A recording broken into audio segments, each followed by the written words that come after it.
Bienvenue à tous les membres d'Avis Sportif. Je me présente, Xavier, plusieurs fois marathonien. Je fais de grands trails aussi. J'aime beaucoup la campagne. J'aime beaucoup partir très léger. Et aujourd'hui, pour tous les membres d'Avis Sportif, je teste le sac à dos Sri Lanka, le sac à dos de trail. Un sac léger, minimaliste. Et donc je vous donne mon ressenti. Concernant les avantages de ce sac, c'est qu'il tient très bien. Il tient très bien en place. On ne sent presque pas. Aujourd'hui, il fait quand même assez chaud, comme vous voyez avec le soleil. Et je transpire presque pas avec. Il est vraiment très perspirant. Il a un système de fixation qui est quand même assez simple. Il y a 2 clips. Vraiment très simple. Dont un équipé d'un sifflet en cas de secours ou cas d'urgence. Vous avez 2 petites poches dans le bas permettant de mettre des clés ou des petites barres de céréales.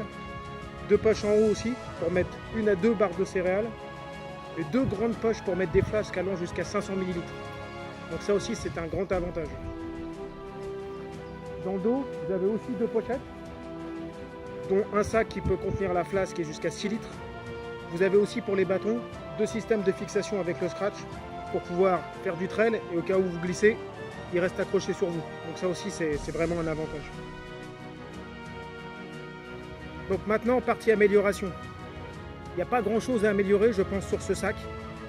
Il a, à mon avis, un tout petit peu lourd. 400 grammes, c'est pas grand chose, mais moi qui aime bien partir avec quelque chose de léger, je pense qu'on aurait pu alléger le poids du sac.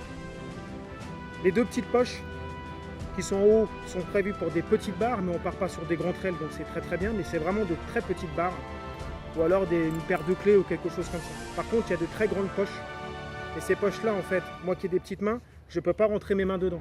Ça veut dire que s'il y a quelque chose qui tombe au fond, j'ai du mal à aller la chercher. Il aurait fallu ouvrir peut-être un peu plus l'ouverture. Au niveau du sac, le deuxième point d'amélioration, c'est où ranger les bâtons. Vous pouvez ranger vos bâtons en horizontal. Le problème, c'est que j'ai essayé, même avec des bâtons 3 brins que vous repliez, ça dépasse quand même pas mal de chaque côté. Et c'est quand même assez dangereux quand on fait du trail et qu'il y a des gens à côté.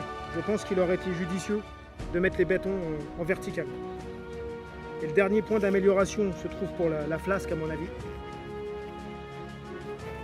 Vous avez le système de flasque qui est ici, où vous pouvez ranger vos affaires, ainsi de suite. Et le système d'accroche, c'est du scratch.